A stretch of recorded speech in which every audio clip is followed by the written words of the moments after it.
a.k.a. Best Bail Bonds. Big game coverage live from Las Vegas. Powered by Southern Recipe Small Batch Pork Rinds, Synergenics, and 94.1 San Antonio's Sports Star. Got something to talk about. This is the Morning Huddle here on 94.1 San Antonio Sports Star. One of the great perks of my job, one, is to get to talk sports day in and day out. The people I get to keep company with and the folks and places I get to go see, and this is one of the highlights of my year. As we travel to media rows around the country, the Super Bowl brings together all parts of popular culture into one fantastic 8-hour day that includes the sport, the food, the family, and fun. And the Super Bowl kind of represents that on a macro basis. I am joined right now by one of my absolute favorites, Andrew Zimmern of a variety of networks, where I see you on all those because of all the different shows that you've done. Yeah. What is the most current place to find you right now? Well, it's interesting you say that because television has changed. Right. So there's a whole new generation of fans who have discovered 800 hours of me on Eating weird stuff. And streaming on Max. Yeah. And they're like, oh, I love your new show. Which one? The one where you go around the world and eat the weird stuff. I'm like, that was my first show. Bizarre Foods, by the way. Yep, Bizarre Foods right now, and Delicious Destinations, and Driven by Food. We could keep going. Dinner. I mean, I've got 9 different shows on the Max streamer. MSNBC has my What's Eating America docuseries, and then Outdoor Channel, which is the newest place I've found a home, made me an offer I couldn't refuse. For like 20 years, people came to me and said, we want you to do a dump and stir show. That's where you stand behind a cutting board and cook. And I always, which is an art, by the way. Well, it's a lot of fun. It's great. But I think the reason that I've been successful doing my shows is I never want to do a show that someone else could do. I want to do a show that only I can do. I'd rather be the only. I don't need to be the best. I just want to be the only. And so they came to me and said, would you do a dump and stir show? We know you love to hunt and fish. And I said, yes. And they were like, excuse me? Like, we weren't really ready for that. I said, yes, done deal. And so we've just finished our 3rd season. It's doing great on Outdoor Channel. Tastemade has secondary rights, so they're a season behind. It's the most watched show on Tastemade, and we've plussed it up for season 4, premiering in the fall. So it's going to be really, really amazing. I love doing it because I get to go out, hunt, fish, take it back, and most importantly, cook it over open fire. I was going to say the unique challenges of outdoor open fire cooking and the challenges of recording and doing all the video and audio along with that must be a bit of a challenge. But it's fun. I mean, at this point in my life, some people I shouldn't speak for everyone. Some people like to take it easy. I just want to more challenges. I want to die in the saddle, and I want to keep. I love to keep learning too. Well, I mean, if you're not teachable, I think you're wasting your life. And that's one of the reasons I've enjoyed all of the things that you've done. You always have been very open with the process behind everything that you've prepared, and you show the easy, the tough, and you'll tell us that this is something not for the faint of heart. You're not afraid to say this wasn't good, man. I didn't appreciate this, but for a lot of reasons. We don't have a lot of time, so there's so many things that I want to get into while we're here.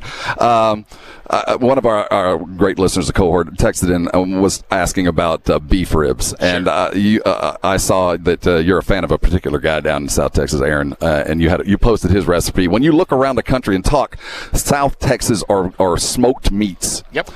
What makes Texas unique, and what is the recipe that you prefer when you're talking about a big old rack of Bronto ribs? What makes Texas unique is the history behind it. You had everything that came up from Central and South America. You had everything that came in through the Gulf, right, in terms of seasonings and cooking styles.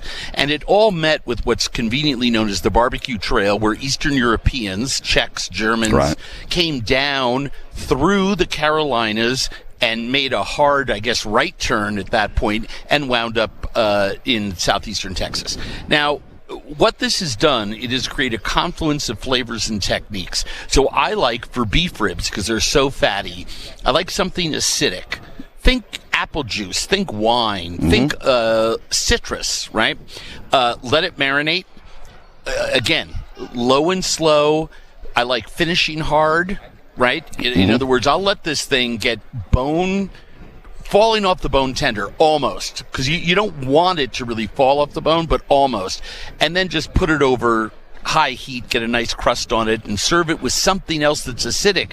No matter what you do with those big beef ribs, they're going to be very fatty. So I just want to make sure I have acid with it, and they're perfect. When you talk about getting the acid and all those things, the confluence of things come together with the ribs and the brisket, which of course is South Texas.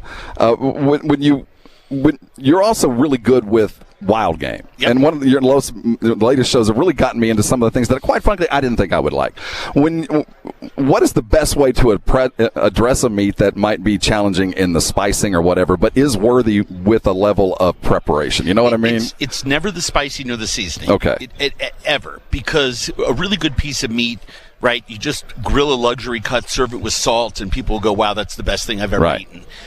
That doesn't mean you can't season it. I'll take working cuts of the animal and make a curry with it, braise it for a long time, and make braciole, right, a classic Italian dish in a Sunday gravy.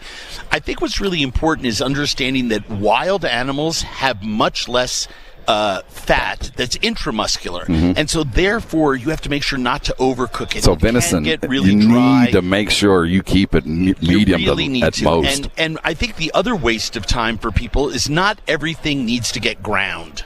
Right? If you have shanks of venison, treat them like lamb shanks. You'll be really rewarded. Right? Don't cut everything off the bone and ask whoever's breaking down the animal for you, give me the back strap, the tenderloin, one leg, and grind everything else. My butcher right now is laughing. I mean, it's at just me right now. You gotta respect the animal. I do think, and obviously I'm here this weekend because of Taste of the NFL, our hunger relief organization. That Gen Youth puts on every year. We're raising millions of dollars. It's the biggest fundraiser NFL sponsored during all of Super Bowl week. And I've been doing it now for 20 some odd years. And tasteofthenfl.com, people can go, donate, get tickets, whatever you want to do. But what you see there are lots of chefs from all over the country who are coming in and doing different things. I think Tim Love is actually, who's from Texas, from Dallas-Fort Worth area, is actually cooking some game this year. I'm doing my black bean chili. I was going to ask. All right, black bean. I wanted to do it with antelope. We couldn't get the 1,000 pounds that we needed. It's sufficient to the quality that I like, so I'm doing it with pork.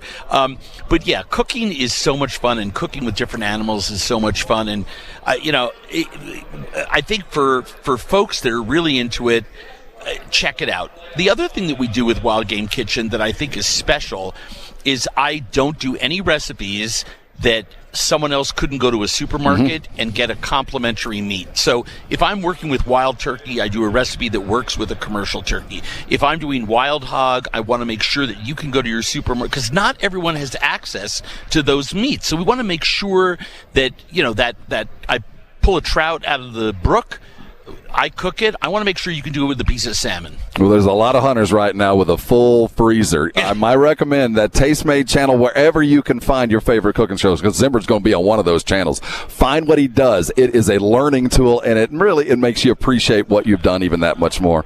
Andrew, it is such an honor and a pleasure. And what you're doing with the Taste the NFL this weekend is a phenomenal event. And you're right, it is the must-go-to ticket in town, no matter what city, even in Vegas. Pleasure, man. Take care of yourself. AA Best Bail Bonds. Big game coverage live from Las Vegas. Powered by Southern Recipe Small Batch Pork Rinds, Synergenics, and 94.1 San Antonio Sports Star.